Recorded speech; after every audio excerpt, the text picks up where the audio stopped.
Number 5, Mr. Roboto. This really has to do more with your public speaking.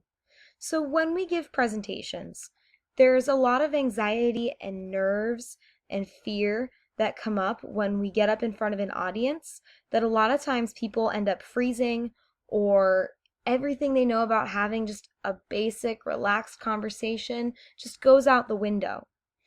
Actually, some of the best things you can do, start off by taking a big deep breath and just relaxing and doing things like making sure you use a more relaxed conversational voice.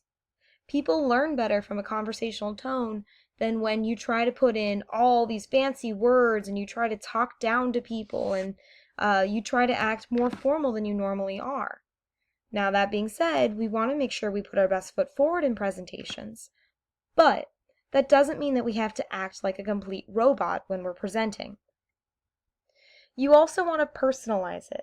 So you want to make sure that it's more relaxed, that you are able to speak like you normally would, but also make sure that following along with our need for a clear voice, that you're being as clear as possible in what you're saying. And finally, in your embodiment, in things like making eye contact, making gestures, making sure that those are movements that have a specific purpose and are really making a point to connect with people, because that's how they're going to remember your message better.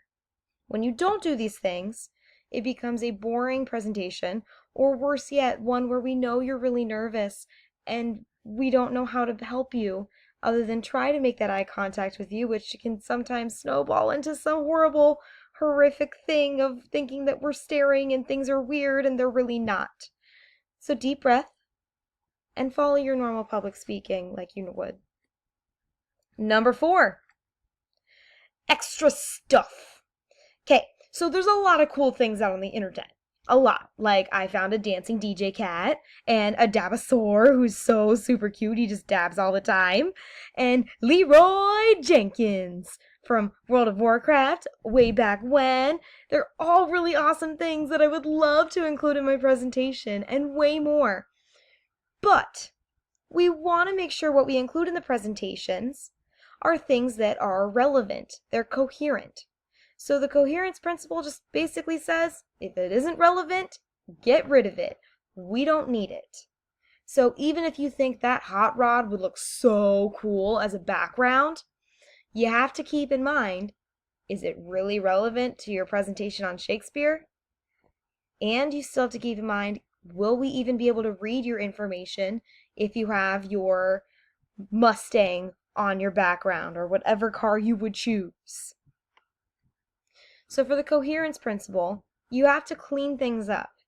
You have to let your viewers focus, no extra unneeded materials, and make it easy to read and follow. So this is also where it comes into play that you don't want to have too much extra text, you don't want to have too many extra pictures. Make it simple for readers to view, and then let them listen to you. Number 3, worked examples. I've seen plenty of presentations that make me want to cry because they're talking about something, but they never actually give an example. So if you're introducing new material that people haven't really seen before, or if you're introducing new words, for example, a vocab word, put worked examples in. Worked example just means you have put in an example yourself that displays how it's used. So that again comes into play with knowing your audience. If you have more experts, then you might want more complex pieces. If you have novices or people who are new to the material, you want to make sure you give plenty of worked examples so people see how your word applies or they see how your concept plays out.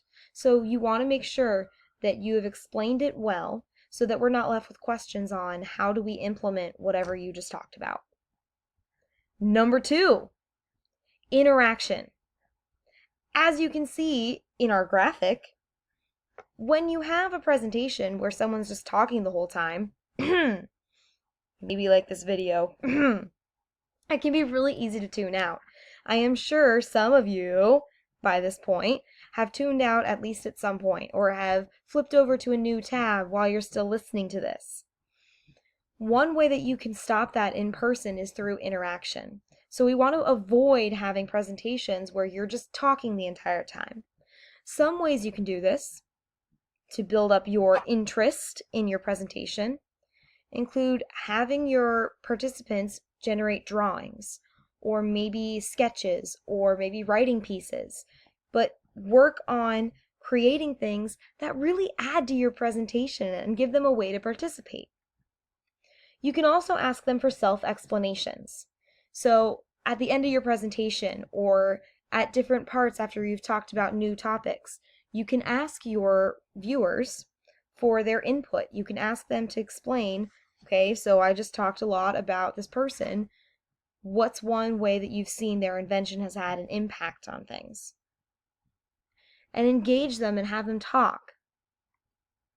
You can also answer questions yourself and offer that you'll answer their questions and you'll talk to them about whatever it is that they need to know. But by having that interaction where they're not just sitting there or giving them something to do or work on during your presentation, it makes it more exciting, it makes it more engaging, and it puts it at a whole nother level in terms of being a great presentation. Far, far, far from being a presentation that makes Miss Kessin want to cry. And number one, most important, above all else, accepting feedback. And in this case, I mean you, viewer.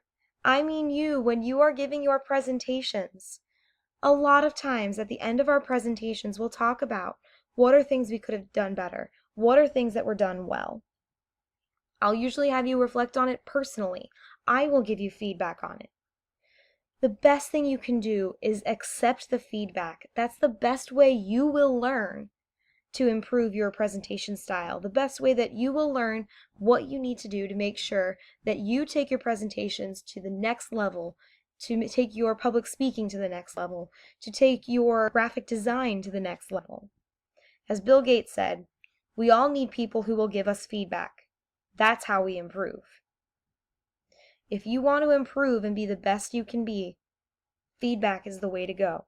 So the best way for you to learn how to get better is to take the feedback as it is given. So instead of being defensive, instead of fighting against it, listen to the feedback, listen to things that maybe are common themes from people, and improve from there. Make it your goal to do better on that next time. And with that said, folks, we have come to the end of our 10 ways that presentations have made Miss Kessin cry and ultimately could make you cry.